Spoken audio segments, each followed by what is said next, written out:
Student, मैं doctor Akhilesh Kumar Rai exam target में आपका पुनः स्वागत करता हूं। आज मैं मौर्य साम्राज्य के बारे में चर्चा करूंगा। उसमें सबसे पहले उस कड़ी में सबसे पहले मैं मौर्य साम्राज्य के स्रोतों के बारे में वर्णन करूंगा। इसमें महत्वपूर्ण कौटिल्य के अर्थशास्त्र है, मेगास्थनीज का इंडिका है, प्लिनी, प्लूटार्क, जस्टिन, मुद्रा राक्षस, विशाखादत्त का आदि बौद्ध ग्रंथ आदि का वर्णन द्वारा जो मौर्य साम्राज्य के बारे में प्रकाश पड़ता है उसी की चर्चा करूंगा। सबसे पहले मैं कौटिल्य के बारे में वर्णन करता हूं, जिसका प्रारंभिक नाम कौटिल्य का पूछता है कि प्रारंभिक नाम क्या है। विष्णुगुप्त, चाणक्य और कौटिल्य नाम है।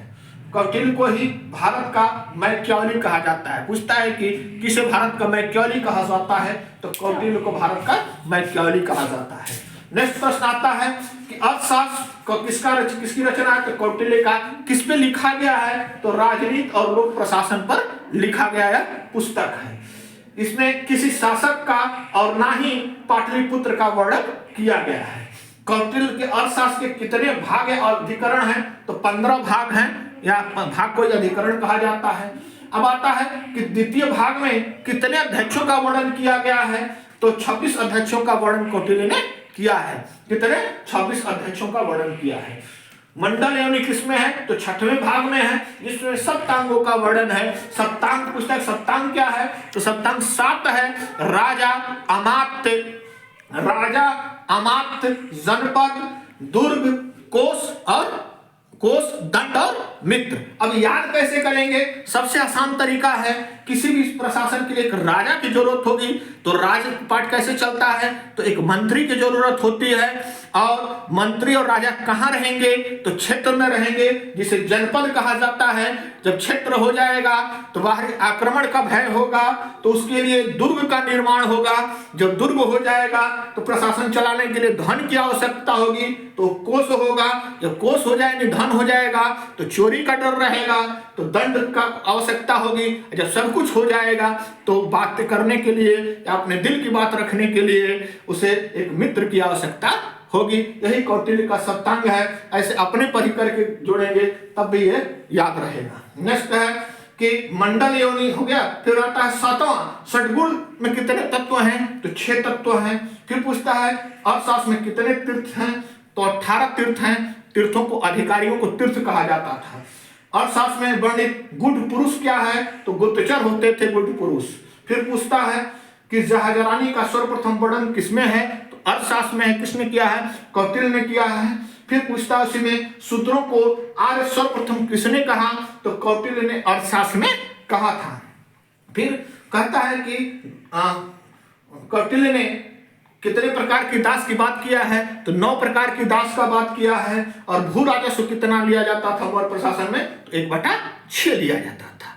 नेक्स्ट मैं आता हूं मेगास्थनीज पर। मेगास्थनीज का एक अन्य, मेगास्थनीज किसका राजदूत था, तो सेल्यूकस का राजदूत था। और भारत में 304 से 299 ईस्वी में तक, ईसा पूर्व तक रहा। जिसकी रचना क्या है, तो इंडिका लिखा है और एक अन्य इंडिका एरियन ने भी लिखा है। मेगास्थनीज की इंडिका मूल रूप से नहीं प्राप्त होती है। ये कहां से मिलती है, एरियन, स्ट्रैबो, प्लूटार्क और प्लिनी, जस्टिन आदि के वर्णनों में, लेखनी में प्राप्त होती है। चंद्रगुप्त को सबसे पहले सेंडोकोटस किसने कहा, तो मेगास्थनीज ने कहा। सेंडोकोटस चंद्रगुप्त को कहा और कहा कि महिलाएं अंगरक्षक चंद्रगुप्त की हुआ करती थी। फिर राजधानी का वर्णन किया है। राजधानी पाटलिपुत्र का वर्णन किया है।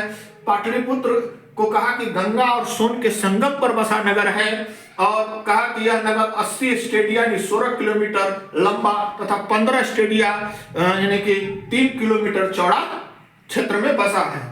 यह भव्यता और शान शौकत में सुसा एक वेतना से भी अधिक है।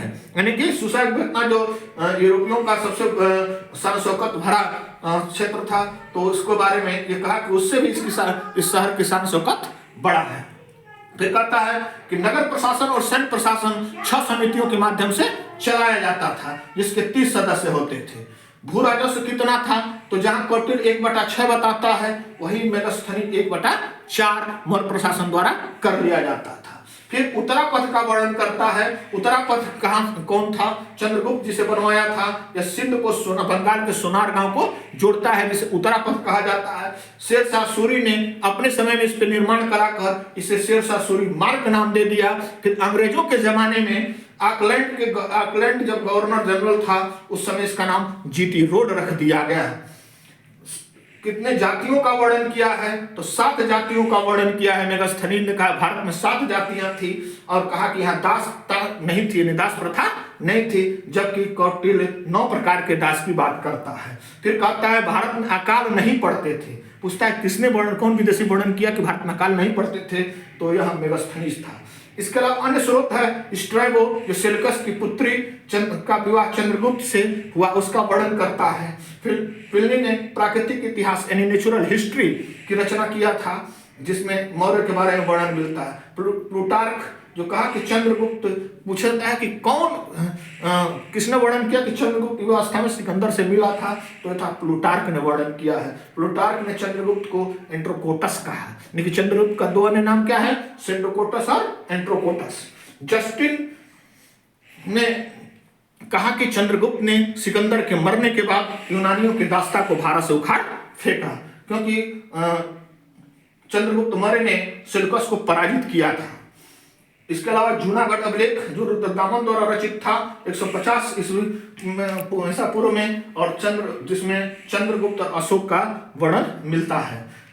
विशाखादत्त का मुद्रा राक्षस, जिसमें चंद्रगुप्त को ब्रिसल शब्द का प्रयोग किया गया चंद्रगुप्त के लिए। बौद्ध ग्रंथ और जैन ग्रंथ चंद्रगुप्त को क्षत्रिय मानते हैं।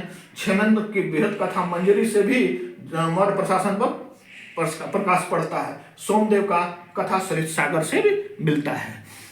इस तरह इतने स्रोतों के बारे में वर्णन किया हूँ। इसके अलावा अशोक के स्रोत अभिलेख भी मौर्य प्रशासन को जानने में, समझने में मदद करता है।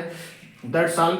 इसके अलावा एक मित्र ने कमेंट किया था कि सर आधुनिक भारत भी पढ़ाइए, तो मैं आपको बता दूं कि जल्द ही मैं हफ्ते में 2 दिन आधुनिक भारत, 2 दिन प्राचीन इतिहास और 2 दिन मध्यकालीन इतिहास के बारे में मैं चर्चा करूंगा, और अच्छे अच्छे प्रश्न को मैं डालने का प्रयास करूंगा। आपका सुझाव, आपका कमेंट मुझे अच्छा लगा। धन्यवाद। That's all.